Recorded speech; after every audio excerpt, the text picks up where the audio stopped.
Hallelujah. എല്ലാവരും വാത്തോടെ കർത്താവിനെ സ്തോത്രം ചെയ്താട്ടെ. കർത്താവിന്റെ അത്ഭുത നാമത്തിൽ സ്തുതിക്കുന്നു. വളരെ സന്തോഷത്തോടെ വളരെ അനുഗ്രഹത്തോടു കൂടെ നമുക്ക് ഈ മാസത്തിന്റെ 11ാമത്തെ ദിവസം വിശുദ്ധ സഭാരജ്ഞയായി കൂടി വരുവാൻ കർത്താവിന്റെ മേശയോട് ചേർന്ന് ദൈവത്തെ ആരാധിപ്പാൻ ദൈവം നമുക്ക് അവസരത്തെ ഒരുക്കി തന്നു. കഴിഞ്ഞ ചൊവ്വയും ബുധനുമായിട്ടൊക്കെ ദൈവസന്നിധിയിൽ പ്രാർത്ഥിക്കുവാനും ഉപവസിപ്പാനും ഇടയാക്കി. കഴിഞ്ഞ രാത്രിയിലും കർത്താവിന്റെ സന്നിധിയിൽ പ്രാർത്ഥിപ്പാൻ ദൈവം നമുക്ക് ഇടയാക്കി. അതുപോലെ തന്നെ ഓൺലൈൻ കൂടി നമുക്ക് രാവിലെയും വൈകുന്നേരം ഒക്കെയുള്ള നല്ല കൂട്ടായ്മകളൊക്കെ ദൈവാത്മാ തന്ന് നമ്മെ വളരെ അനുഗ്രഹത്തോടെ പോഷിപ്പിച്ച് നടത്തിയ കർത്താവിന്റെ എല്ലാ കൃപയ്ക്കും ആ ദൈവത്തെ സ്തുതിക്കുന്നു.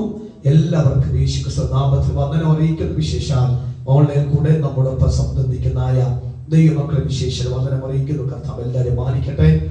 ഇന്ന് രാവിലെ സമയം നമ്മുടെ ജീവിതത്തിനകത്ത് ഒത്തിരി അത്ഭുതങ്ങൾ ദൈവം നമുക്ക് വേണ്ടി ചെയ്ത് നാം അതിന്റെ മുമ്പിൽ നിന്നുകൊണ്ടാണ് ദൈവത്തെ ആരാധിപ്പാടിയാക്കിയത്. ആരെങ്കിലും നന്നായി കൈയടിക്കുന്നുവെങ്കിൽ, ആരെങ്കിലും അധികം അന്യഭാഷ പറയുന്നുവെങ്കിൽ, അധികം അനങ്ങി ആരാധിക്കുക, നൃത്തത്തെ ആരാധിക്കുക ചെയ്യുന്നുവെങ്കിൽ അതിന്റെ പുറകിൽ എന്തോ ഒരു വിടുതലിന്റെ അനുഭവം ദൈവം അവർക്ക് നൽകി എന്ന തെളിവാണ്. നിശ്ചയമായിട്ടും ആ ദൈവകൃപയ്ക്കായി ഞാൻ ദൈവത്തിന് സ്തോത്രം ചെയ്യുന്നു. കഴിഞ്ഞ ആഴ്ചകളിലൊക്കെ സഞ്ചരിച്ചു, നമ്മൾ പലവിധം ആ കാര്യങ്ങളൊക്കെ ഇടപെട്ടു. അവിടെ ഒരു ദോഷം പോലും തട്ടാതെ വണ്ണം ദൈവം നമ്മെ കൊണ്ടുവന്ന ദൈവത്തിന്റെ വിശ്വസ്തതയ്ക്ക് ഒരു പ്രാവശ്യം കൂടി അവൻ നന്ദി പറഞ്ഞുകൊണ്ട് കർത്താവിന്റെ ദൂതിനും കർത്താവിന്റെ മേശയ്ക്ക് വേണ്ടി നമുക്ക് ഒരുങ്ങേണ്ട ആവശ്യമാണല്ലോ.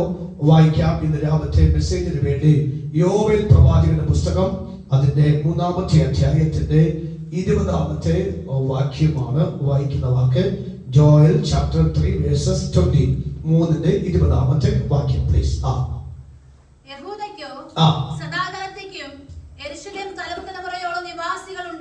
ഒന്നുകൂടി യഹൂദയ്ക്കോ, 1, 2 സദാകാലത്തേക്കും, 3 യെരൂശലേമിൽ 4 തലമുറയോളം 5 നിവാസികൾ ഉണ്ടാകും. കരമുയർത്തി കർത്താവിന് സ്തോത്രം ചെയ്യാമോ? യഹൂദർക്കോ സദാകാലത്തേക്കും യെരൂശലേമിൽ തലമുറയോളം നിവാസികൾ ഉണ്ടാകും. ഞാൻ ഈ ദൂതനെ അല്പം ഗൗരവത്തോടെ ശുശ്രൂഷിപ്പാൻ കർത്താവിൽ ശരണപ്പെടുകയാണ്.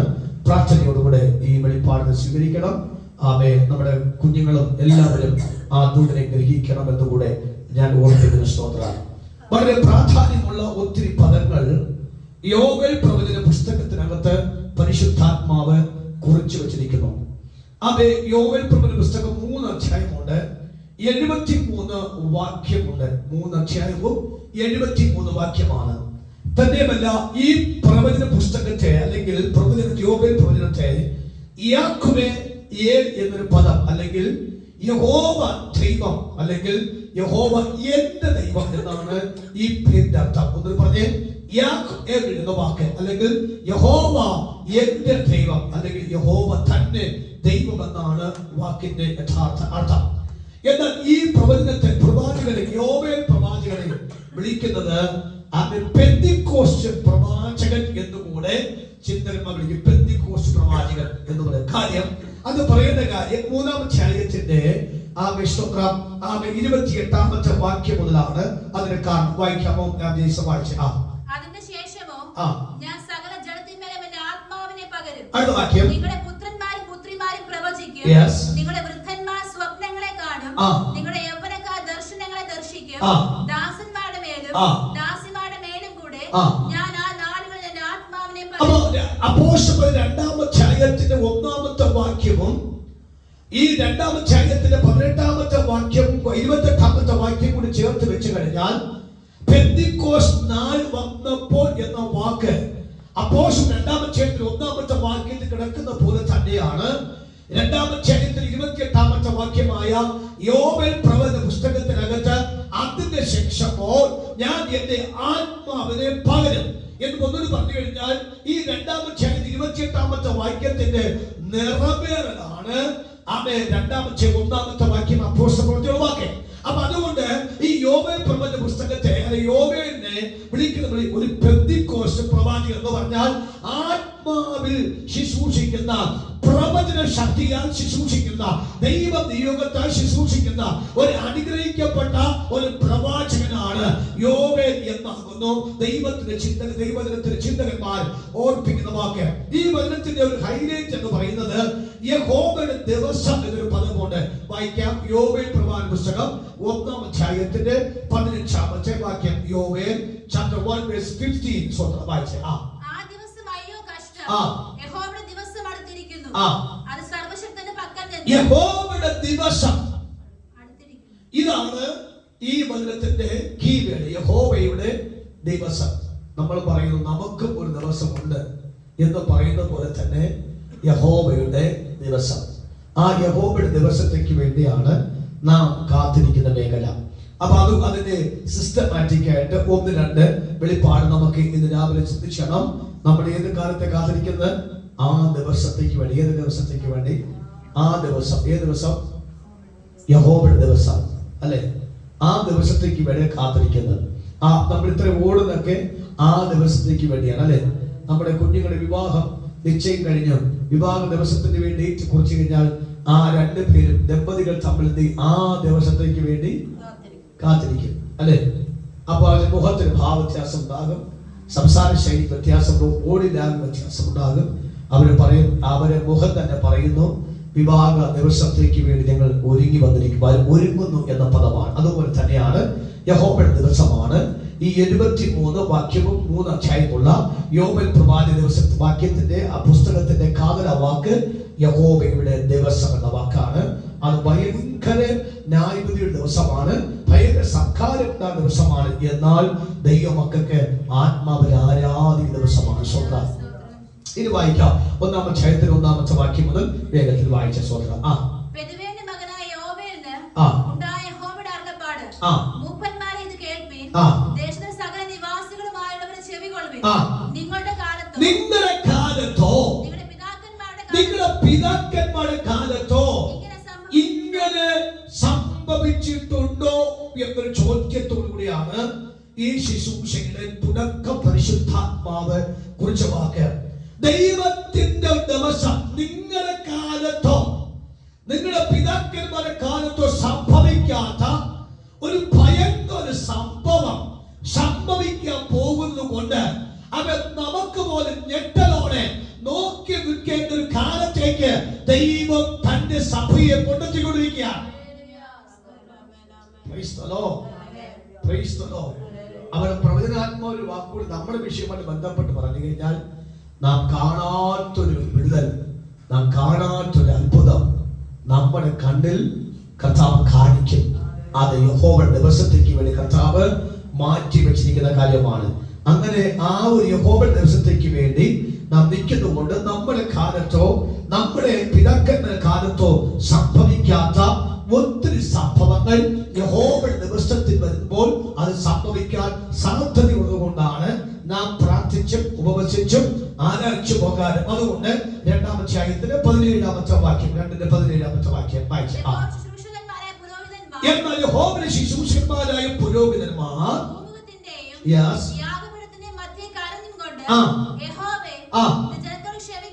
നിങ്ങളുടെ കാലത്തോ നിങ്ങളുടെ പിതാക്കന്മാർ സംഭവിക്കാത്ത ഒരു മഹാ സംഘാര താണ്ഡവമാടുന്ന ഒരു ഭയങ്കര ദിവസം വരുന്നുണ്ട്. ആ ദിവസം വരുമ്പോൾ ചിലർ വേദനിച്ച് നിലവിളിക്കുന്ന കാലത്തേക്ക് മാറും, ചിലർ അഭിഷേകത്തിൽ ആരാധിക്കാത്തേക്ക് മാറും. എന്നാൽ ജനത്തിനിടയിൽ അത് സംഭവിക്കാതിരിക്കത്തക്കവണ്ണം പുരോഹിതന്മാർ ഭൂമുഖത്തിന്റെയും യാഗപീഠത്തിന്റെ മധ്യേ ആലയത്തിന്റെ മധ്യേ കിടന്നുകൊണ്ട് ദൈവമേ ഈ ജനത്തിന്റെ പാപത്തെ ക്ഷമിച്ചു കൊടുക്കണമേ എന്ന് പറഞ്ഞുകൊണ്ട് അവർ ദൈവത്തോട് മധ്യസ്ഥനിക്കുന്ന ഒരു കൂട്ടം പുരോഹിതന്മാരെ കാണുന്നുണ്ട്. അതുകൊണ്ട് മനസ്സിലാകുന്നുണ്ടോ കാര്യം? ഈ മധ്യസ്ഥ പ്രാർത്ഥനയ്ക്ക് എന്തുണ്ട്? വലിയ പ്രാധാന്യമുണ്ട്. ഈ മധ്യസ്ഥ പ്രാർത്ഥന നടക്കുന്നത് കൊണ്ടാണ് നമ്മൾ പലരും നശിച്ചു പോകാതെ ഒരു വേദന ശബ്ദം വരാതെ വണ്ണം നമ്മൾ ബലത്തോടെ നിൽക്കുന്നതിന് ഉദാത്ത കാരണം മധ്യസ്ഥത. പുരോഹിതന്മാർ ഒരു പ്രാവശ്യം വായിച്ച വാക്യം വായിച്ച ഭൂമുഖത്തിന്റെയും യാഗപീഠത്തിന്റെയും മധ്യേ കരഞ്ഞുകൊണ്ട് യഹോവേ ജനത്തോട് ക്ഷമിക്കണമേ. നിന്റെ ജനത്തോട് ക്ഷമിക്കണമേ എന്ന് പറയുന്നു. അപ്പോൾ ജനത്തോട് ക്ഷമിപ്പാൻ മധ്യസ്ഥ വയ്ക്കുന്ന ഒരു പുരോഹിതൻ.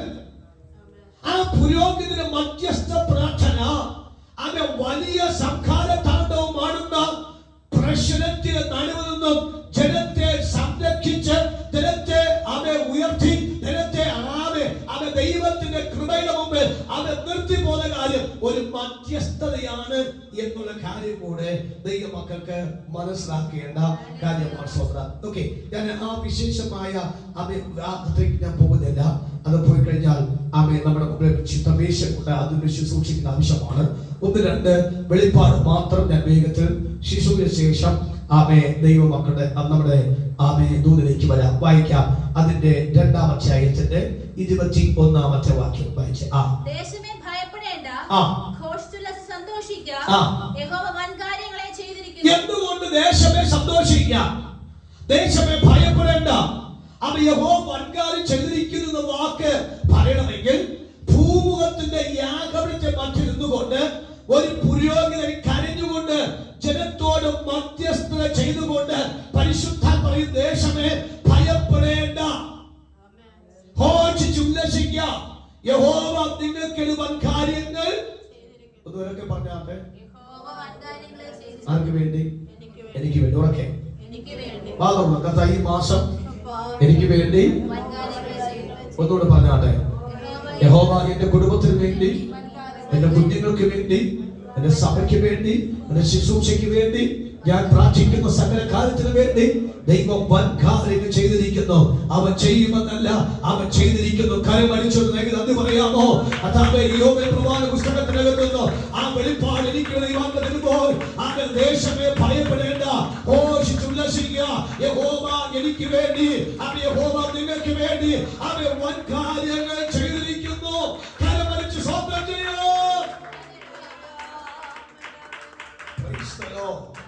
ഞാൻ ഓരോ പദങ്ങൾ നിന്നെ വായിപ്പിച്ച് കേൾപ്പിക്കുന്നത് ഞാൻ ദൂതിന് വേണ്ടിയാണ്. സ്വന്തം അപ്പൊ ദേശത്ത് ദൈവം എന്ത് ചെയ്തിരിക്കുന്നു? വൻകാര്യങ്ങൾ ചെയ്തിരിക്കും. അപ്പൊ പ്രതീക്ഷിക്കാം ഈ ആഴ്ചകൾ ദൈവം നമുക്ക് വേണ്ടി.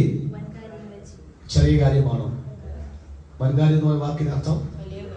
വലിയ കാര്യം. നമ്മുടെ ചോദിച്ചതിലും നാം നനച്ചതിലും വളരെ അത്യന്തപരമായ കാര്യം ചെയ്യുന്നതാണ് ദൈവത്തിന്റെ വൻകാര്യം. അപ്പോൾ ദൈവത്തിന് നമ്മെ ഉയർത്തുവാൻ തക്ക നിസ്സാര ചിന്തയല്ല ഉള്ളത്. എന്റെ ദൈവത്തെ നാം ഉയർത്താൻ തക്കവണ്ണം വലിയ പദ്ധതിയുമാക്കുക. അപ്പൊ അങ്ങനെ ദൈവത്തിന്റെ വലിയ പദ്ധതിക്ക് നാം ഇന്ന് രാവിലെ തിരിച്ചറിഞ്ഞുകൊണ്ട് വേണം ആ ദൈവത്തെ നന്നായി സ്തോത്രം ചെയ്യണ കാര്യം. അടുത്ത വാക്ക് 27-ാമത്തെ വാക്യം വായിക്കാം. 27-ാമത്തെ വാക്യം കൂടെ. അതുകൊണ്ട് അത് നിങ്ങൾ ഭയപ്പെടേണ്ട, ഞാൻ ഇസ്രായേലിന്റെ നടുവിലുണ്ട്. അടുത്ത വാക്യം നിങ്ങൾ അറിയും. അതുകൊണ്ട് എന്റെ ജനം ഒരു നാളും ലജ്ജിച്ചു പോകുകയില്ല. അവ ശ്രദ്ധിക്കണം. ഒന്നുകൂടി പറയുന്നു, ദേശമേ ഭയപ്പെടേണ്ട, ഘോഷിച്ചു ഉല്ലസിപ്പിൻ, യഹോവ നിങ്ങൾക്ക് വേണ്ടി വൻകാര്യം ചെയ്തിരിക്കുന്നു എന്ന് പറഞ്ഞിട്ട് ദൈവാത്മാവ് വാക്ക്, ഞാൻ ഇസ്രായേലിന്റെ നടുവിലുണ്ട്. ഞാൻ നിങ്ങളുടെ ദൈവമേ യഹോവ, മറ്റൊരുത്തനുമില്ല എന്ന് നിങ്ങൾ അറിയും.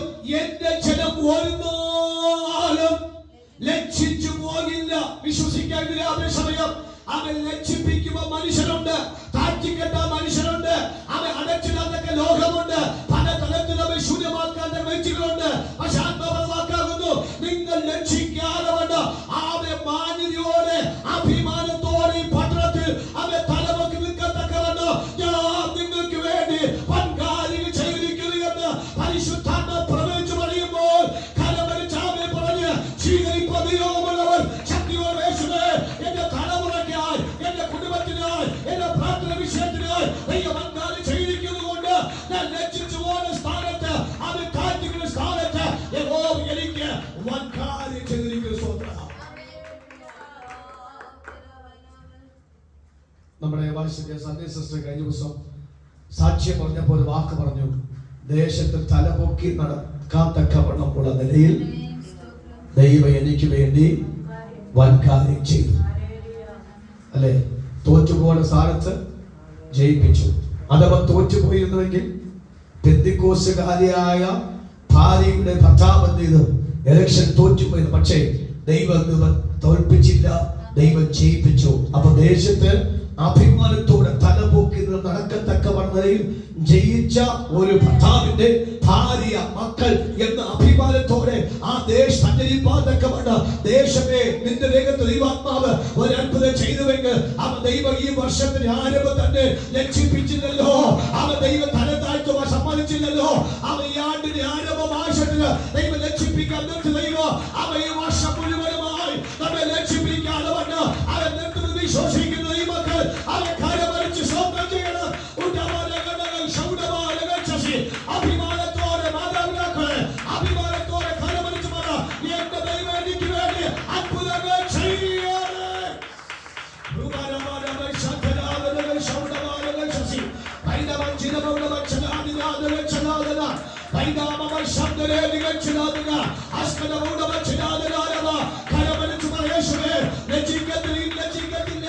ഈ ആണ്ട് മുഴുവൻ അഭിമാനത്തോടെ അവരെ തലവെക്കി നിൽക്കത്തക്കവണ്ണമുള്ള ദൈവത്തിന് അവകാശം ദൈവം എനിക്ക് തന്നമാനിപ്പോൾ എന്റെ ദൈവത്തിന് പ്രസാദമുണ്ട്.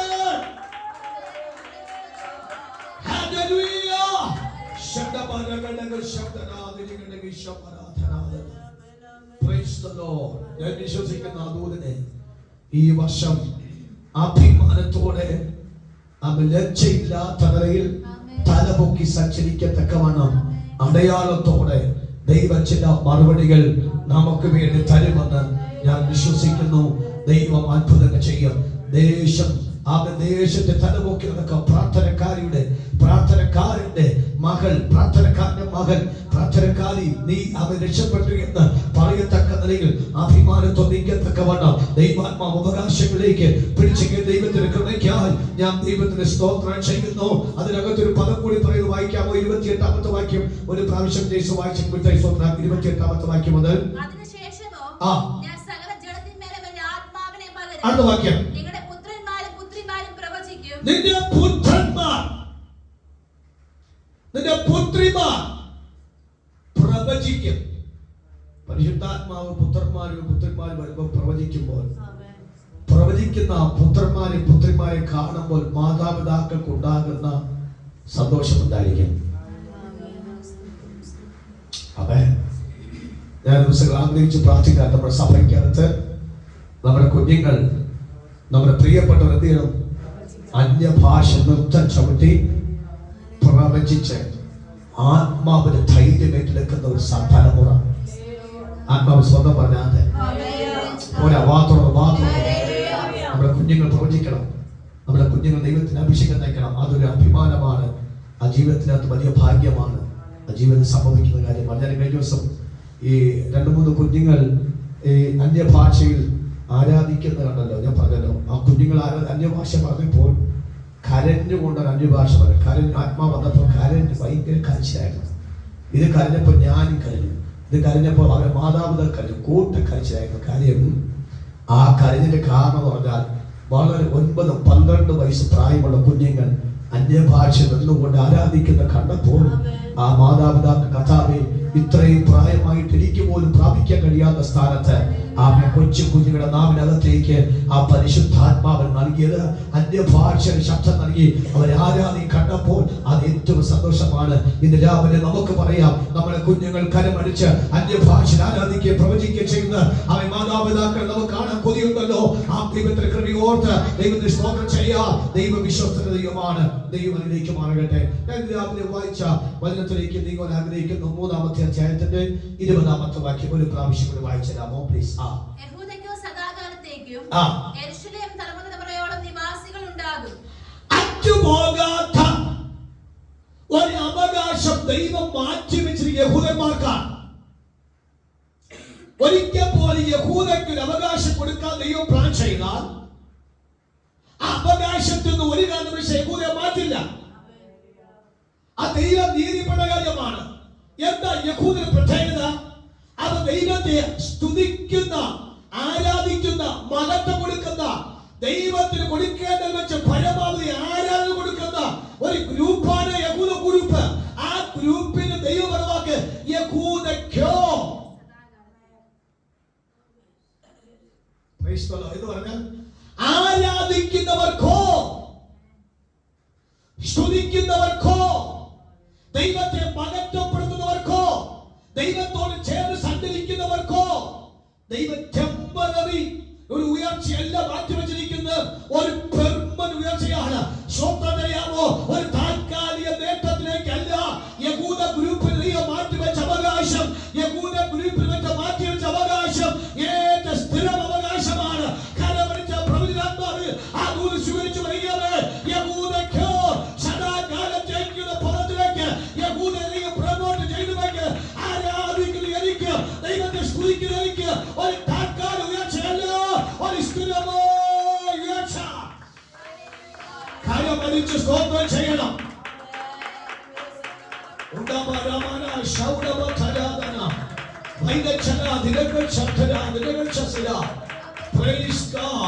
നമുക്കറിയാം ഈ അബ്രഹാമിന്റെ കൊച്ചു മകനാണ് യാക്കോബ്.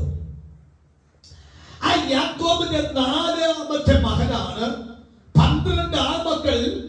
അവൻ 4ാമത്തെ മകനാണ് യഹൂദ. അവൻ യഹൂദയെ അനുഗ്രഹിപ്പാൻ തലയിൽ കൈവച്ചപ്പോൾ പരിശുദ്ധാത്മാവ് വിശേഷപ്പെട്ട പദങ്ങളാണ് യഹൂദ തലമേൽ പിതാവ് കൈവച്ചപ്പോൾ കൊടുത്തത്. 49:9 മുതൽ വായിച്ചു. യഹൂദയെ സഹോദരന്മാരെ പുകഴ്ത്തും, നിന്റെ കൈ ശത്രുക്കൾ. യഹൂദയെ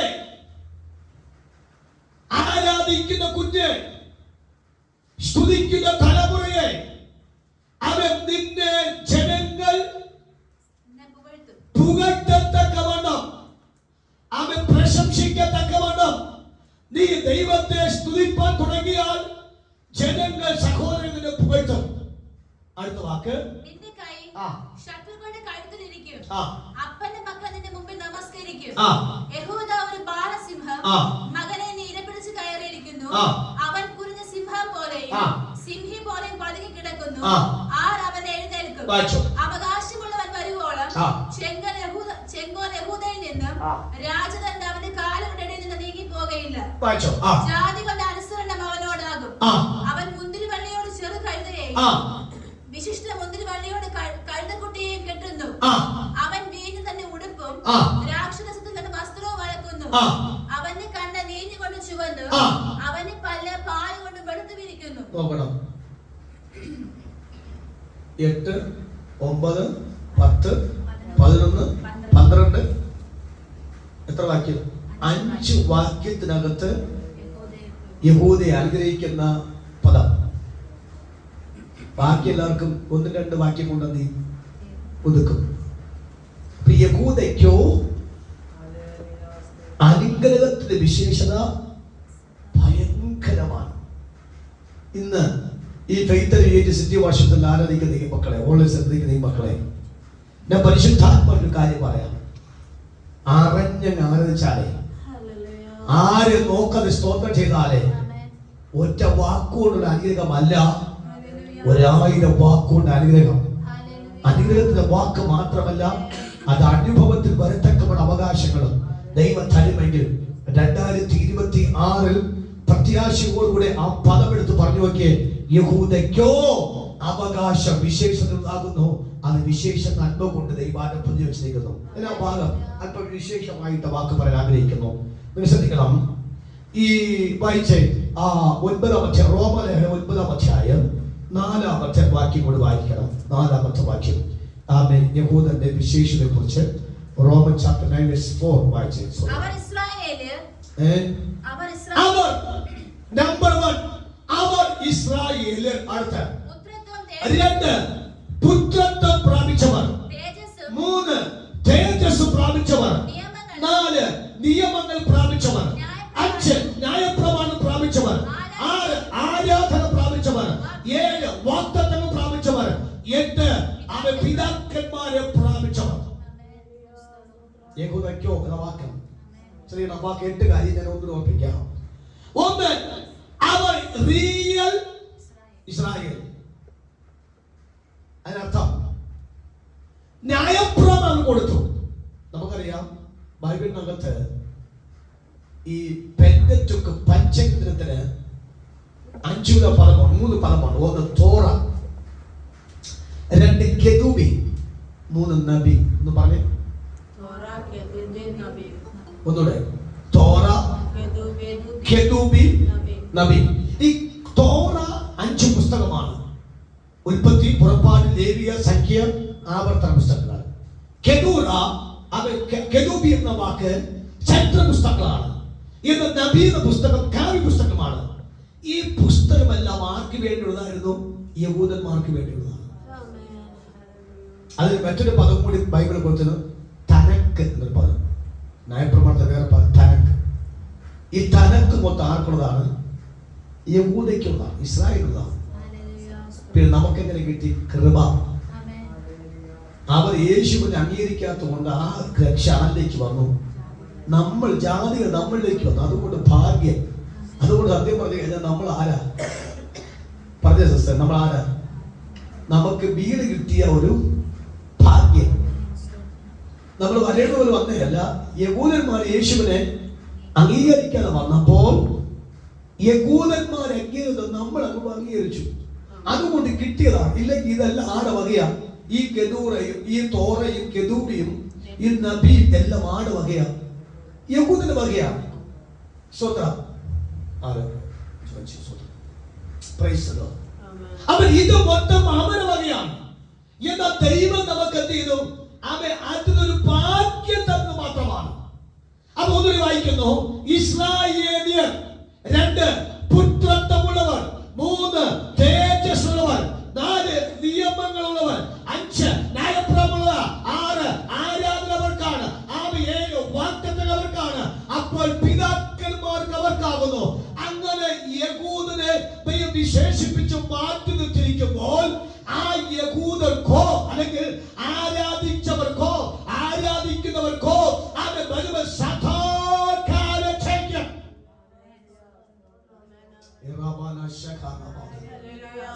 ഞാൻ അവരെ ധ്യാനിക്കുമ്പോൾ അകത്ത് പോയി കത്തലുണ്ടാകുകയാണ്. ഇന്ന് രാവിലെ ഞാൻ പരിശുദ്ധാത്മാവിൽ പറയാം, ഈ ദൈവശബ്ദം കേൾക്കുന്ന എല്ലാ കുടുംബങ്ങളും എടുക്കണം.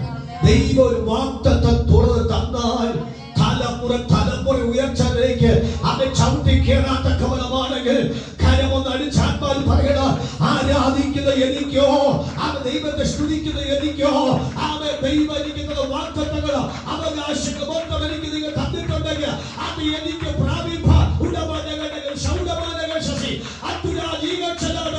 അത്ഭുതമായ അവകാശങ്ങളിലേക്ക് ദൈവത്തെ പിടിച്ചു കയറ്റുമെങ്കിൽ യഹൂദയ്ക്കോ അവൻ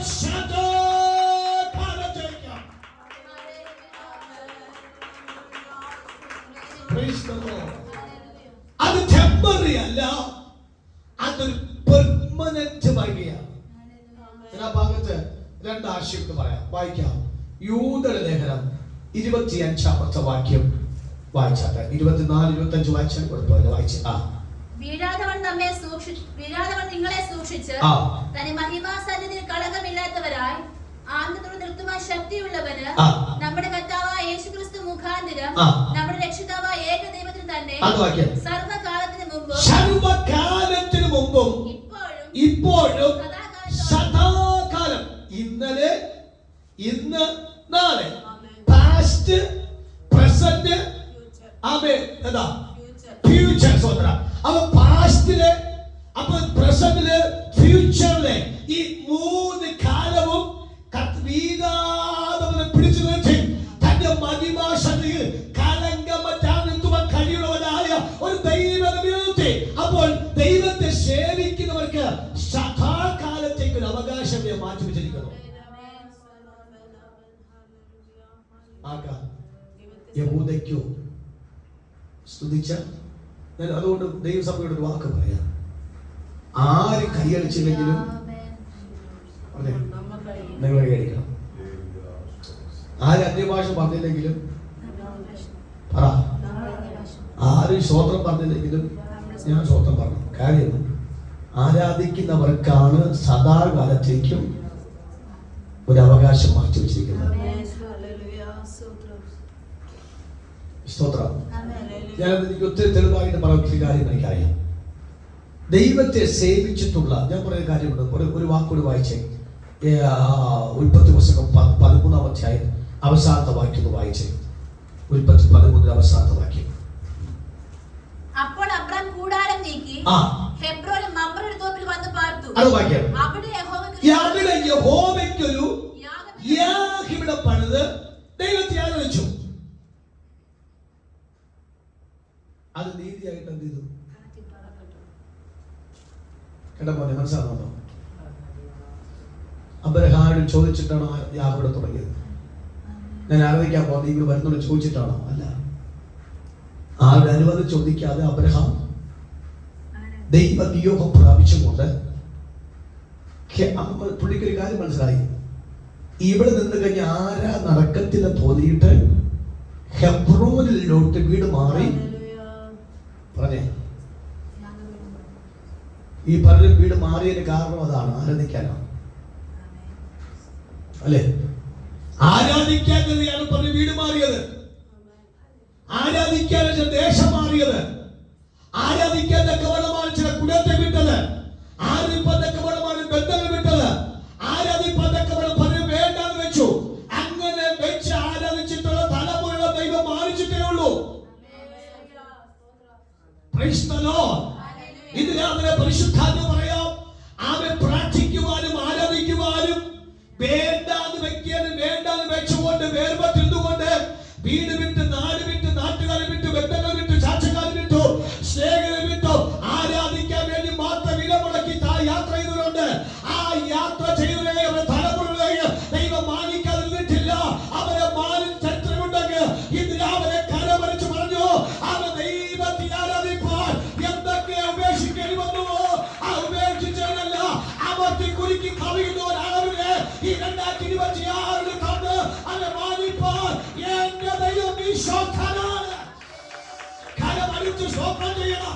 അഭിഷേകത്താൽ കരമ യേശുവിനെ ആരാധിപ്പാൻ തക്കവണ്ണം, ദൈവത്തെ മഹത്വപ്പെടുത്താൻ തക്കവണ്ണം ദേശം വിട്ടിട്ടുണ്ടെങ്കിൽ, ചാച്ചകൾ വിട്ടിട്ടുണ്ടെങ്കിൽ, ബന്ധം വിട്ടിട്ടുണ്ടെങ്കിൽ അതിന് പകരമായിട്ട് ദൈവം മടക്കി തന്ന് ഉയർത്തുവാൻ ദൈവം വിശ്വസ്തരീയമാണ്.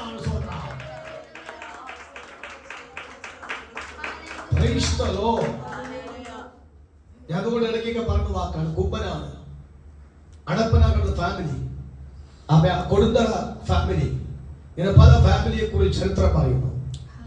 അവർ പല സമുദായ സഭയ്ക്കകത്ത് ആലോചിച്ചവരായിരുന്നു.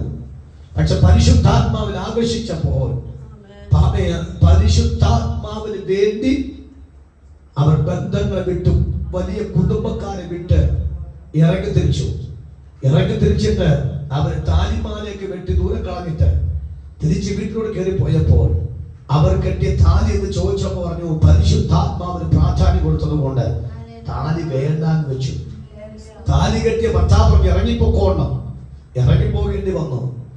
അവർ കപ്പക്കാലുകളിലും റബ്ബർ തോട്ടങ്ങളിലും ആ എരുത്തുകളിലൊക്കെ അഭയം പ്രാപിക്കേണ്ടി വന്നു.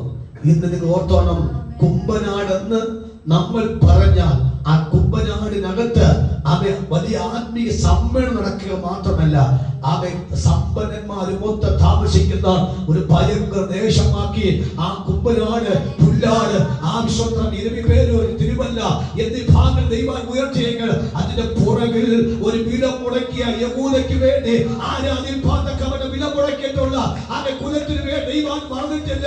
കരമരിച്ചെന്ന് പറഞ്ഞാട്ട് അവന്റെ ദൈവം മാറന്നുകളെത്തക്കവന് അവൻ അന്യ ദൈവമല്ലല്ലോ. ഇതിനാൽ അബ്രഹാമേ ആരാധിപ്പാതക്കവ നീ കൂടാതെ മാറ്റിയടിച്ചത്, ആരാധിപ്പാതക്ക ബന്ധങ്ങളെ വിട്ടത്, ആരാധിപ്പാതക്ക ചാച്ചകളെ വിട്ടത്, ആരാധിപ്പാതക്കവന്റെ പല ഉയർച്ച വിട്ടത്, ആരാധിപ്പതിന് വേണ്ടി നീ ജോലി വിട്ടത്, ആരാധിപ്പാതക്കവന്റെ ചാച്ചമേ അത് പല വിഷയം വിട്ടത്, അവ എന്റെ ദൈവം നീതിയായിട്ട് കിടക്കട്ടെ. അതിന് തക്കതായ അവകാശം ദൈവത്തിനില്ല.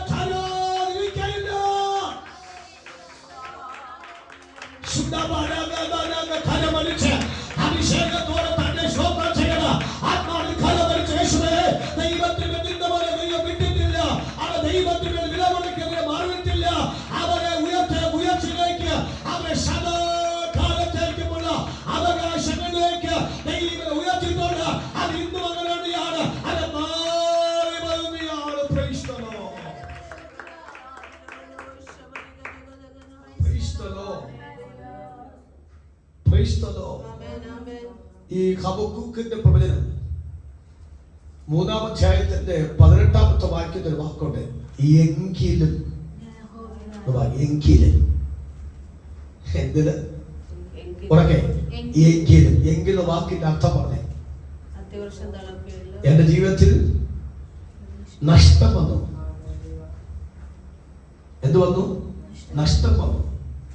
അത്തിവൃക്ഷം നഷ്ടപ്പെട്ടു, മുന്തിരിവള്ളി നഷ്ടപ്പെട്ടു, ഒലിവ് മരം നഷ്ടപ്പെട്ടു, നിലത്തിൽ ആകാരം ഉണ്ടാക്കാൻ നഷ്ടം സംഭവിച്ചു, കന്നുകാലികൾ നഷ്ടപ്പെട്ടു, ആട്ടിൻകുട്ടി നഷ്ടപ്പെട്ടു.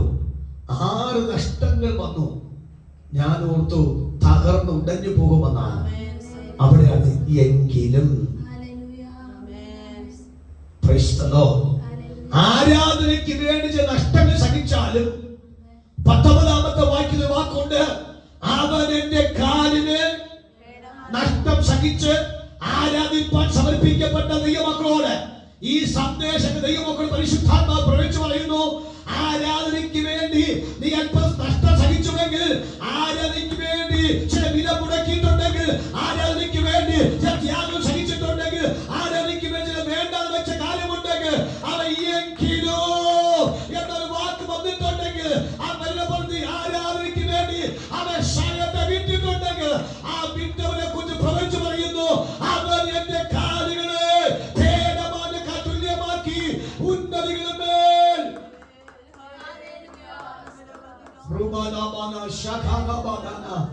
നടക്കുമാറാക്കുന്നത് 100 ദൈവത്തന്നാൽ ഈ രാവിലെ കരങ്ങൾ അടിച്ച് അവൻ സ്വീകരിക്കാൻ നിയോഗമുണ്ടോ? അവനെ കരമടിച്ച് ആത്മാവിലേശുവേ എന്റെ കാലിനെ ഭേദമായ തുല്യമാക്കി ആരാധിക്ക് വിലമുടക്കിയ കൂടെ, ആരെ വിലമുടക്കിയ മാതാവേ, ആരേക്ക് വിലമുടക്കിയ സഹോദരി സഹോദര കുഞ്ഞേ പിതാക്കന്മാരെ, നീ ആരേക്ക് വിലമുടക്കിയിട്ടുണ്ടെങ്കിൽ അവന്റെ കാലിന് ഭേദമായ തുല്യമാക്കി ഉന്നതികളുടെ നടക്കുമാറാക്കും.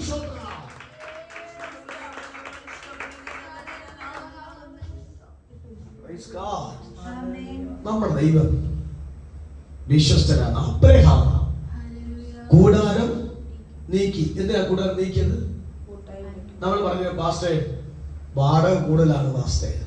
എന്റെ അമ്മാമ്മേ, വാടക കൂടിയാലും നീ ആരെ ആരാധിക്കാൻ വന്നത്? ദൈവത്തെ ആരാധിക്കാനല്ലേ നീ വാടക കൊടുത്ത് താമസിക്കാൻ വന്നത്.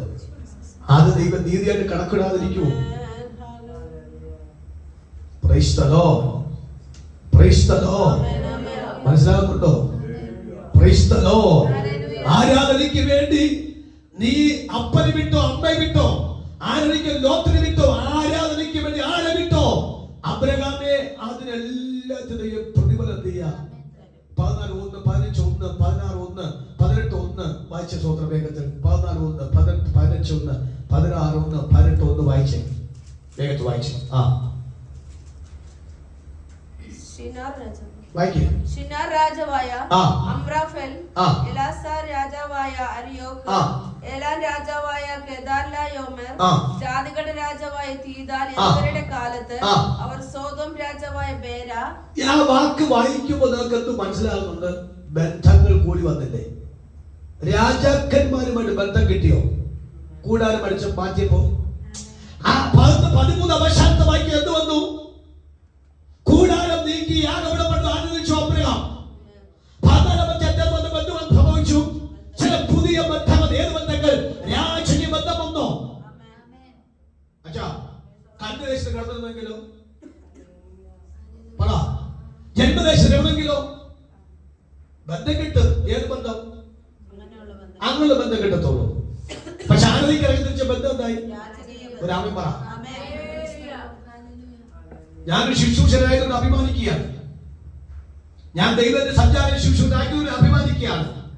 അനേകം ബന്ധങ്ങൾ തന്നു. ഒരു അഭിഷേകനായതുകൊണ്ട് അനേകം ബന്ധങ്ങളെ പരിചയപ്പെടുവാനിയാക്കി. അനേക അസന കിട്ടി, അനേക നന്മ ആസ്വദിച്ചു. ഒരു ശുശ്രൂഷനായതുകൊണ്ട് മാത്രമാണ്. 15 വായിച്ച് വേഗത്തിൽ വായിച്ച്. അതിന്റെ ശേഷം അബ്രാഹാമിന് ദർശനം കിട്ടി. എവിടെ കിട്ടി? കൂടാരം മാറ്റിയതുകൊണ്ട് രാജാക്കന്മാരുമായി ബന്ധം കിട്ടി. കൂടാരം മാറ്റിയതുകൊണ്ട് ദർശനം കിട്ടി. അത് 16:1. അബ്രാഹാമിന്റെ ഭാര്യയായ സാറായി മക്കളെ പ്രസവിച്ചിരുന്നില്ല. എന്നാൽ അവൾക്ക് ഹാഗാർ എന്നു പേരുള്ള ഒരു മിസ്രൈമ്യ ദാസി ഉണ്ടായിരുന്നു. സാറായി അബ്രാഹാമിനോട് പ്രസവിക്കാതിരിപ്പാൻ കേൾപ്പാൻ യഹോവ എന്റെ ഗർഭം അടച്ചിരിക്കുന്നുവല്ലോ. എന്റെ ദാസിയുടെ അടുക്കൽ ചെന്നാലും പക്ഷെ അവളാൽ എനിക്ക് മക്കൾ. അബ്രാമിന് 99 വയസ്സായപ്പോൾ യഹോവ പ്രത്യക്ഷനായി. അനന്തരം യഹോവ അവന് മമ്രയുടെ തോപ്പിൽ വെച്ച് പ്രത്യക്ഷനായി. എങ്ങനെ കിട്ടി? ഒന്ന്, കൂടാരം നീക്കിയപ്പോൾ എന്ത് കിട്ടി? ആരാധന സ്ഥാപിച്ചു. 15 ബന്ധം കിട്ടി, രാജകുമാർ ബന്ധം കിട്ടി. 16 15 വാക്യം ഒന്ന് കിട്ടി, ദർശനം കിട്ടി. 16 വന്നപ്പോൾ പ്രത്യക്ഷമായി. 16 18 വന്നമായിരുന്നു ഇത് അവർക്ക് ദൂതന്മാർ മൂത്തിറങ്ങി വരിക. എന്ത് മനസ്സിലായി? മനസ്സിലായി? മനസ്സിലായി? മനസ്സിലായി? പിടി കിട്ടിയോ? പറ, പിടി കിട്ടിയ ഒരു കാലം പറ. ആരാധനയ്ക്ക് വേണ്ടി കൂടാ, അങ്ങനെ പറഞ്ഞു. ആരാധനയ്ക്ക് വേണ്ടി അടുത്ത മാറ്റിയപ്പോൾ രാജാക്കന്മാരുമായി ബന്ധം കിട്ടി, ബന്ധം കിട്ടി. അടുത്ത ദർശനം കിട്ടി. അടുത്ത യഹോവ പ്രത്യക്ഷനായി. വീണ്ടും യഹോവ പ്രത്യക്ഷനായി. അടുത്ത 18 വാക്യത്തിൽ പ്രത്യക്ഷനായ യഹോവ അടുത്ത് വന്നു.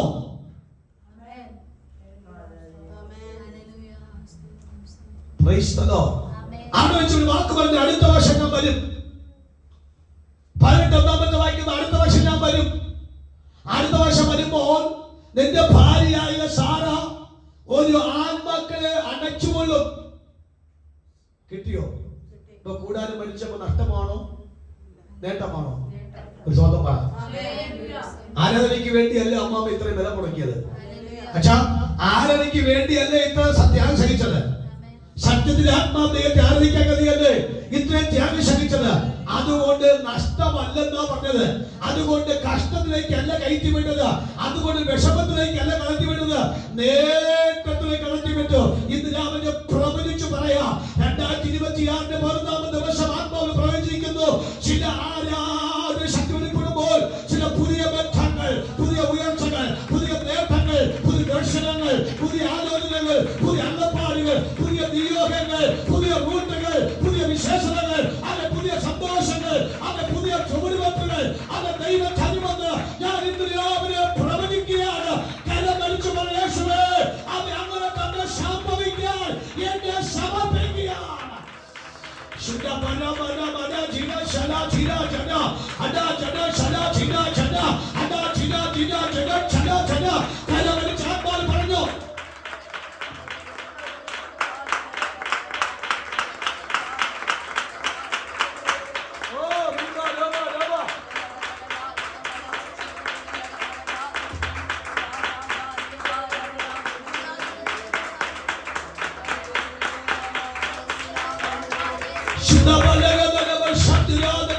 പറഞ്ഞു. അപ്പൊ ഒന്ന്, യഹൂദയ്ക്കോ സദാകാലത്തേക്ക് ടെമ്പറിയല്ല, അത് സ്ഥിരമാണ്. അടുത്ത 3 വാക്യം, യെരൂശലേം എന്ന പദം. യെരൂശലേം എന്താ? യെരൂശലേം എന്ന വാക്കിന്റെ അർത്ഥം സമാധാനത്തിന്റെ പട്ടണം. സമാധാനത്തിന്റെ പട്ടണം. അപ്പോ യഹൂദയ്ക്ക് എന്തുണ്ടെന്ന വാക്കാണ്? സദാകാലത്തേക്കും സമാധാനം ലഭിക്കും. ഞാൻ ഓരോ പദങ്ങളോ. ഒന്ന്, യഹൂദയ്ക്കോ സദാകാലത്തേക്കും യെരൂശലേമിൽ. അടുത്തത് വാക്ക് തലമുറയോളം നിവാസം ഉണ്ടാകുന്ന വാക്ക്. ഞാൻ ഓരോ പദം വെച്ച് വാക്കിയാണ്. യഹൂദയ്ക്കോ എന്ന് പറഞ്ഞ ആരാധിച്ചവർക്കോ. എഫേസ്യർ 3:20-21 ചേർത്ത് വായിക്കാമോ? എന്നാൽ നാം ചോദിക്കുന്നതിനും നിனைക്കുന്നതിനും അത്യന്തം ബലമായി ചെയ്യുവാൻ നമ്മിൽ വ്യാപരിക ശക്തിയാൽ കഴിയുന്നവന് സഭയിലും ക്രിസ്തുയേശുവിലും തലമുറയായി മഹത്വം ഉണ്ടാകട്ടെ. ആമേൻ. ഉണ്ടോ? എത്രയാണ് തലമുറ? ഇവിടെ വായിച്ചോ? തലമുറയോട് വായിച്ചോ? അപ്പൊ 3:20 മറക്കരുത്. 2:3:20, യോബേൽ 3:20, എഫേസ്യർ 3:20. സംഖ്യാശാസ്ത്രത്തെ നമുക്ക് കറക്റ്റ് ചെയ്യണം. അവർ സഭയിലും ക്രിസ്തുയേശുവിലും തലമുറകളുമായി എന്തിരിക്കും? മഹത്വം ഇരിക്കും. അതുമായിട്ട് ബന്ധപ്പെട്ടാണ് ആ വാക്ക് ചോദിക്കുക. വാക്ക് നമുക്ക് കണ്ട് ലാസ്റ്റ് ആ വാക്ക് ഞാൻ പറഞ്ഞ് പ്രാർത്ഥിക്കും. അപ്പൊ ഒന്ന്, യഹൂദയ്ക്കോ സദാകാലത്തേക്കും യെരൂശലേമിൽ. യെരൂശലേം വാക്കിന്റെ അർത്ഥം സമാധാനം. സത്യം പറഞ്ഞു കഴിഞ്ഞാൽ എത്ര ഉയർച്ച വന്നാലും സമാധാനമില്ലെങ്കിൽ എന്താ ഒന്നുമില്ല അല്ലെ? എത്ര ഉയർച്ച വന്നാലും സമാധാനമില്ലെങ്കിൽ, അപ്പൊ ഞാൻ ചോദിക്കട്ടെ, ആരാധിക്കുന്ന യഹൂദയ്ക്ക് സ്ഥിരമായ ഉയർച്ച കൊടുക്കുകയും ആ സ്ഥിരതയോടുകൂടെ ദൈവം എന്ത് കൊടുക്കുന്നു?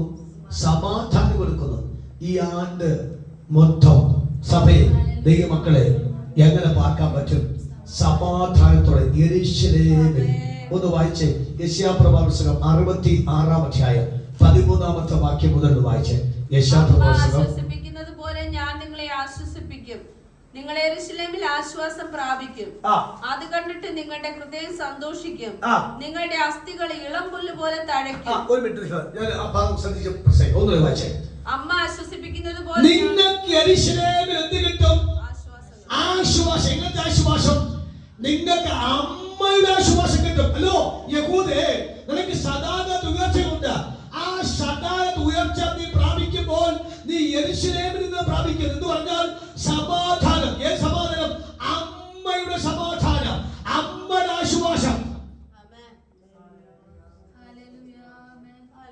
അങ്ങനെ അമ്മയുടെ ആശ്വാസം ലഭിച്ചാൽ അടുത്ത വാക്ക്, നിങ്ങൾ യെരൂശലേമിൽ ആശ്വാസം പ്രാപിക്കുക. അത് കണ്ടിട്ട് നിങ്ങളുടെ ഹൃദയം സന്തോഷിക്കും. ഒരു മിനിറ്റ്. ആശ്വാസം സമാധാനം ഉണ്ടാകുമ്പോഴേ ഹൃദയം, ഈ ഹൃദയം സന്തോഷിക്കും. മുഖത്ത് എന്തായിരിക്കും? സന്ദേശത്തെ നിരാശയം. ബിന്മേരി ആന്റി പറ. ആന്റി ഞാൻ വിളിച്ചില്ല, പേര് വിളിക്കാത്തോണ്ട് ആന്റി മിണ്ടാത്ത പറ. ഹൃദയത്തിനകത്ത് നമുക്കൊരു ആശ്വാസം ഉണ്ടാകും. ബൈബിൾ പറയുന്നു ഹൃദയത്തിനകത്തുണ്ടാകും സന്തോഷം. സന്തോഷം ഉണ്ടാകും. മുഖത്ത് എന്തുണ്ടാകും? ആത്മാവിൽ ഭയങ്കര തേജസ് ഉണ്ടാവും അല്ലേ? ആ തേജസ് നമ്മൾ പരസ്പരം കാണുകയും ദൈവം നമ്മൾ തേജസ് അനുഭവിക്കുകയും ചെയ്തു കഴിഞ്ഞാൽ ആരാധിച്ചതിന് തെളിവല്ലേ എന്ന് പറഞ്ഞാൽ യഹൂദ സ്തോത്രം ചെയ്തുകൊണ്ട് ദൈവ സദാകാലത്തെ അവകാശം കൊടുത്തു. അത് യെരൂശലേമിൽ എന്ത് പ്രാപിച്ചു? ആശ്വാസം പ്രാപിച്ചുവെങ്കിൽ ആശ്വാസം പ്രാപിച്ചപ്പോൾ എന്ത് ലഭിച്ചു? സന്തോഷം ലഭിച്ചു. അടുത്ത വാക്ക്, അവന്റെ അസ്ഥികൾ ഇളംപുല്ല് പോലെ തഴയ്ക്കും. കൊട്ട ചുക്കാതലത്തിനുണ്ട് അങ്ങനെ ശരക്കേണ്ട ആവശ്യമുണ്ടോ? ഉണ്ടോ? ഇങ്ങനെ പറ. ഒന്നുമില്ലെങ്കിൽ പിന്നെ വിക്സ് ഇരിക്കട്ടെ, അല്ലെങ്കിൽ പിന്നെ അമൃതാഞ്ജലി ഇരിക്കട്ടെ. നിന്റെ അസ്ഥികൾ എങ്ങനെ നിറയ്ക്കും? എങ്ങനെ കിട്ടി? സ്തുതിച്ചപ്പോൾ സദാകാലത്തേക്ക് അവകാശം കിട്ടി. പാർപ്പിച്ചെവിടെയാ? യെരൂശലേമിൽ. യെരൂശലേമിൽ പാർപ്പിച്ചപ്പോൾ എന്ത് ലഭിച്ചു? സന്തോഷം ലഭിച്ചു. പിന്നെ അസ്ഥികൾ ഇളംപുല്ല് പോലെ. അപ്പോൾ ഈ അസ്ഥിക്കകത്തുള്ള ദോഷം മാറാൻ എന്ത് മതി? ആരാധന മതി എന്നാണ്. എന്ത് മതി? ആരാധന മതി. ഈ ഞാന് തമിഴ്നാട്ടിൽ രാശിപുരം 4 സുവാസ പ്രാർത്ഥനയ്ക്ക് പ്രസംഗിക്കാൻ പോയി. 21 ലാസ്റ്റ് ഫസ്റ്റ് 4 days ഞാനായിരുന്നു. അപ്പൊ ഞാൻ ആദ്യം പ്രസംഗിക്കാൻ ശുശ്രൂഷയ്ക്ക് വേദി കയറി.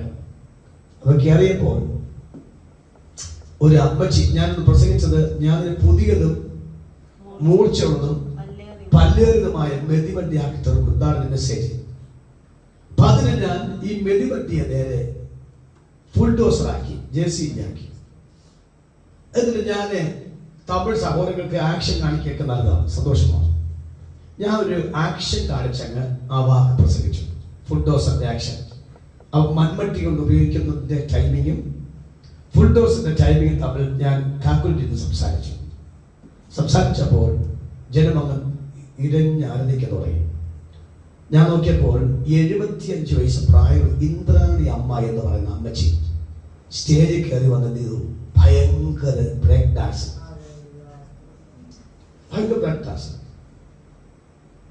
ആ ഡാൻസ് കണ്ടപ്പോ എനിക്കും കിട്ടില്ല. ഞാൻ ചാടി. ആ ചാട്ടം കണ്ടപ്പോ എല്ലാവരും ചാടി. ചാട്ടത്തോടെ ചാട്ടം. ആരാധന കഴിഞ്ഞപ്പോൾ ഈ അമ്മ എന്റെ അടുത്ത് വന്നപ്പോൾ മധ്യം ചാപ്പാട് എന്റെ വീട്ടിലാണ്, ഉച്ചക്ക് ആഹാരം എന്റെ വീട്ടിലാണ്. അപ്പൊ ഞാൻ പറഞ്ഞു, നിങ്ങൾ ആ പാസ്റ്ററോട് ചൊല്ലാൻ മതി, എന്നോട് ചൊല്ലണ്ട. പാസ്റ്റർ പറഞ്ഞു, പാസ്റ്റർ പറവില്ല പാസ്റ്റർ, ഞാനും പറയും നമുക്ക് ഒരുമിച്ച് അത്യാവശ്യം സാപ്പിടാൻ അവിടെ പോവാം. ഞങ്ങൾക്ക് എപ്പോഴും ഒരു സൈക്കിളിൽ അമ്മച്ചി പോയി, സൈക്കിൾ കിട്ടിയാൽ പോകുന്നത് 75 വയസ്സ് പ്രായമുള്ള അമ്മച്ചി. പാസ്റ്റർ നിങ്ങൾ പിന്നാടി വന്നപ്പോൾ ഞാൻ മുന്നാടി പോകുന്ന സൈക്കിളിൽ ഒറ്റ പോക്ക്. ആ സൈക്കിളിൽ പോകുന്ന പോക്ക് കണ്ടപ്പോൾ എനിക്ക് അങ്ങ് നിന്ന് പോയി. സ്വന്തം നിങ്ങൾ പറയുമ്പോൾ സ്റ്റെപ്പ് കയറി നമ്മൾ ഇവിടെ നിന്ന് പാടുന്ന നമുക്കറിയാം. സ്വന്തം എത്ര വയസ്സ്? ബ്ലാക്ക് ഡാൻസ് കളിച്ചിട്ടാ പോകുന്നത്. അവിടെ പോയപ്പോഴാണ് അറിയുന്നത് അതൊരു ബ്രാഹ്മൺ സ്ത്രീയായിരുന്നു. ആ രാശിപുരത്തെ ഏറ്റവും ഒരു കോടീശ്വരിയാണ്. രക്ഷിക്കപ്പെട്ടു, സ്നാനപ്പെട്ടു. അവിടെ ടീപ്പൻ ചർച്ചിലാ പോകുന്നത്. ടീപ്പൻ ചർച്ചിൽ പോകുന്നതുകൊണ്ട് അവിടുത്തെ മൂപ്പന് 35 ലക്ഷം രൂപ ചർച്ച് പണിയാൻ വിറ്റുകൊടുത്തിരിക്കുകയാണ്. അപ്പൊ എന്റെ ഈ ചാട്ടവും ബഹളവും പ്രസംഗം കണ്ടപ്പോ ഈ അമ്മച്ചിക്ക് ഭയങ്കര ഇഷ്ടപ്പെട്ടു. ചാപ്പാട് ആഹാരം തന്നോട് ഈ സമയത്ത് എന്നോട് പറഞ്ഞു, പാസ്റ്റർ ഒരു റിക്വസ്റ്റ് നിൽക്ക്, തേവയാണ് അത് പുഞ്ചിക്കണം പറഞ്ഞു. ഞാൻ പറഞ്ഞു പറവില്ല, ചൊല്ലാൻ പറയാൻ പറഞ്ഞു. പാസ്റ്റർ ആരാ നടത്തുന്ന ബസ് സ്റ്റാൻഡിന്റെ തൊട്ടടുത്ത് ഒരു 50 സെന്റ് വസ്തു ഉണ്ട്. അത് എന്റെ വസ്തുവാണ്. അത് ബസ് സ്റ്റാൻഡ് ഇത് ഒരു ബോർഡറാണ്. ഞാൻ ഒരു ചർച്ച് കെട്ടിത്തരാം, 500 വിശ്വാസം തരാം, ഇവിടെ പാസ്റ്റായിട്ട് നിൽക്കാൻ പറ്റുമെന്ന് സ്വന്തം മനസ്സിലാകുന്നുണ്ടോ? പ്രശ്നം ഒരു ചാട്ടം ചാടിയപ്പോൾ കിട്ടിയ ഓഫറാണ്. മനസ്സിലാവുന്നു? പുരുഷ സോദരൻ മനസ്സിലാകുന്നുണ്ടോ? നിന്റെ അസ്ഥികൾ തഴച്ചാൽ അതിനർത്ഥം ഞാൻ ദൈവത്തിന് ആരാധിച്ച തെളിവാണ്. അബ്രഹാമിന്റെ ആയുസ് എത്ര? 175. ഇസ്ഹാക്കിന്റെ ആയുസോ 80. അപ്പോ പിന്നെ ജോസഫിന്റെ ആയുസോ അല്ല യാക്കോബിന്റെ ആയുസോ 147. ജോസഫിന്റെ ആയുസോ 110. അങ്ങനെയെങ്കിൽ മോശയുടെ ആയുസോ അപ്പോൾ യോശുവയുടെ ആയുസോ 110. ഓക്കെ, ദൈവത്തിന് അനുഗ്രഹിക്കാൻ സ്വതന്ത്രം കഴിയുക. എല്ലാവരും പറഞ്ഞില്ല, ഇടയ്ക്കെങ്കിലും സ്വതന്ത്രം കഴിയുക. അപ്പോൾ ഞാൻ പറഞ്ഞ അർത്ഥം, ഇവരെങ്ങനെ ഇത്രമാത്രം താമസിച്ചു, ഇത്രയും വർഷം ജീവിച്ചെങ്ങനെയാണ്? അവരെ അസ്ഥികളിൽ ഇളമ്പ് തഴിച്ച കാര്യം എന്താണ്? അവർ യഹോവയ്ക്ക് യാഗം കഴിച്ച് ദൈവത്തിന് മഹത്വം കൊടുത്തതുകൊണ്ട് ദൈവം അവരുടെ ശരീരത്തെ മൊത്തം ബലപ്പെടുത്തി. ഇന്ന് രാവിലെ ഞാൻ ആ വാക്കിന്റെ അവസാനത്തിൽ കട്ടുകൊണ്ട് പറഞ്ഞ് പ്രാർത്ഥിക്കാം. 1 യഹൂദന്മാർക്ക്, 2 സദാകാലത്തേക്ക്, 3 യെരൂശലേം ആശ്വാസം. അടുത്ത 4ാമത്തെ വാക്ക് എങ്ങനെയാണ്? തലമുറ തലമുറയോളം. ആ വാക്ക് എങ്ങനെയാണ്? തലമുറ തലമുറയോളം. അപ്പോൾ ഇന്ന് രാവിലെ അപ്പനും അമ്മയും ദൈവത്തെ മനസ്സിലാക്കേണ്ട കാര്യമാകുന്നു, ഞാൻ ദൈവത്തെ ക്ഷണിപ്പാനും ഞാൻ ദൈവത്തെ ആരാധിപ്പാനും ദൈവത്തിന്റെ അടുക്കലേക്ക് വന്നപ്പോൾ ഒരു വലിയൊരു തലമുറയെ കണ്ടുകൊണ്ടാണ് ആരാധിക്കുന്നത്. Praise the Lord. Praise the Lord.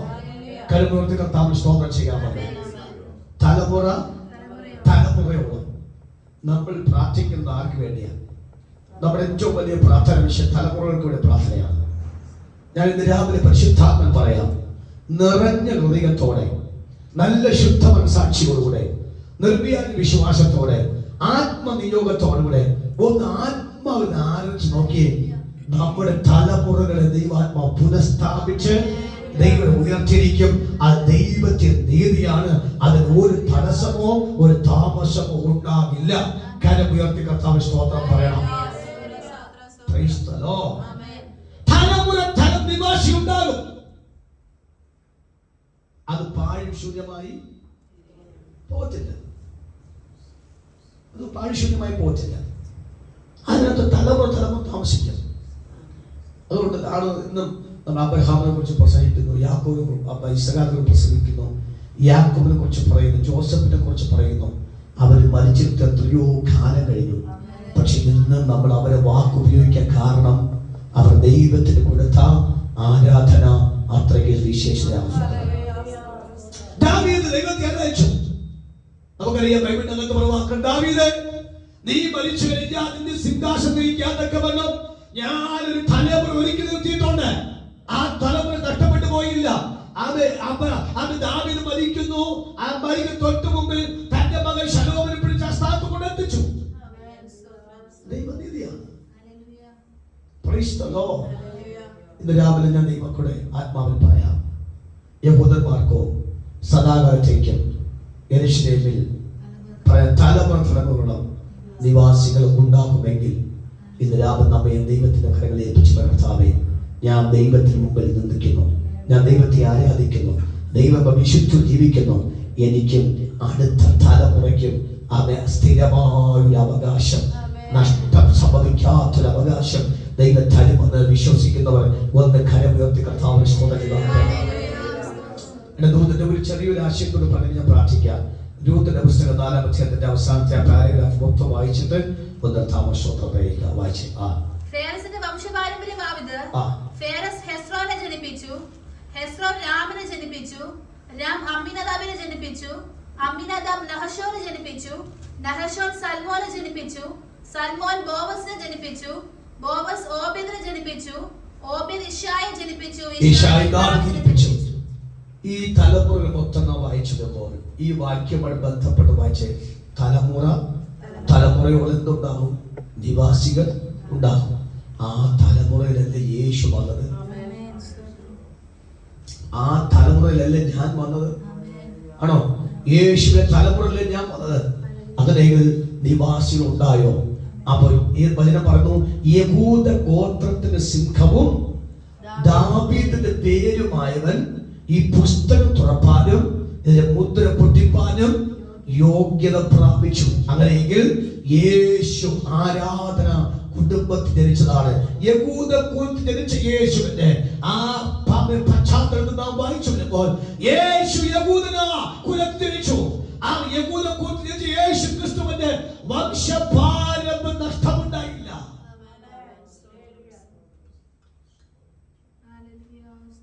ഇന്ന് ഞാനും നിങ്ങളുമല്ല ആ കുലത്തിൽപ്പെട്ട. ഇന്ന് നാം വായിച്ച കുറിവാക്യത്തിനകത്ത് നമുക്ക് പറയാം, നിവാസികൾ തലമുറയോളം. അങ്ങനെയെങ്കിൽ ഞാൻ യേശുവിന്റെ കുലത്തിൽപ്പെട്ട അംഗമാണ്. യേശു കുലത്തിൽ നിൽക്കുന്ന എനിക്ക് എന്റെ സമയത്തോളം ഒരു ദോഷം പോലും എനിക്ക് വരാൻ സാധ്യത ഇല്ല. ഇന്ന് രാവിലെ നമുക്ക് പറയാം, കർത്താവേ, എന്റെ ആത്മജീവിതത്തിനകത്ത് ഒരു വിള്ളൽ പോലും സംഭവിക്കാതെ വണ്ണം എപ്പോഴും ക്രിസ്തു എന്ന നമ്മുടെ ദൈവത്തോടു കൂടെ ചേർന്ന് സഞ്ചരിക്കാൻ പറ്റുമെങ്കിൽ നിശ്ചയമായിട്ടും ഒരു വിശേഷത നമുക്ക് പ്രാപിക്കാൻ പറ്റും. ഒരു നിമിഷം എല്ലാം കണ്ണുമടയ്ക്കാം. നമ്മെ ദൈവാത്മ ഇതുവരെ നിർത്തിയല്ലോ. കർത്താവിന്റെ വീഴുന്ന സമയം നീങ്ങിയാണ്. യേശു ക്രിസ്തുവിന്റെ ചോരയാൽ വീണ്ടെടുക്കപ്പെട്ട നമ്മൾ, യേശു ക്രിസ്തു രക്തത്താൽ നമ്മെ വീണ്ടെടുത്തു.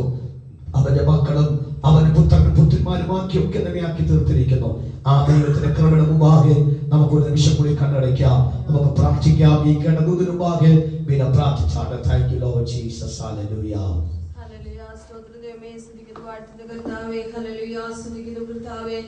ഞങ്ങൾക്ക് വിശുദ്ധ സഭാരാധനയിൽ സന്നിധിയിൽ കടന്നു വരുവാനും പാടുവാനും പ്രാർത്ഥിപ്പാനും കർത്താവേ ഹല്ലേലൂയ. സ്തോത്രം. ദൈവത്തിന്റെ വചനങ്ങൾ ശ്രവിപ്പാനുടയാക്കി കൃപയ്ക്കായി സ്തോത്രം. ശുശ്രൂഷിപ്പാനും കർത്താവേ ഞങ്ങളുടെ ദാസനെ ദൈവം ബലപ്പെടുത്തിയ കൃപയ്ക്കായി സ്തോത്രം. കർത്താവേ, ശിക്ഷാൽ കേൾക്കപ്പെട്ട വചനത്തിന് മുന്നേ ഞങ്ങളെ തന്നെ താഴ്ത്തി സമർപ്പിച്ച് പ്രാർത്ഥിക്കുന്ന കർത്താവേ ഹല്ലേലൂയ. സ്തോത്രമേ.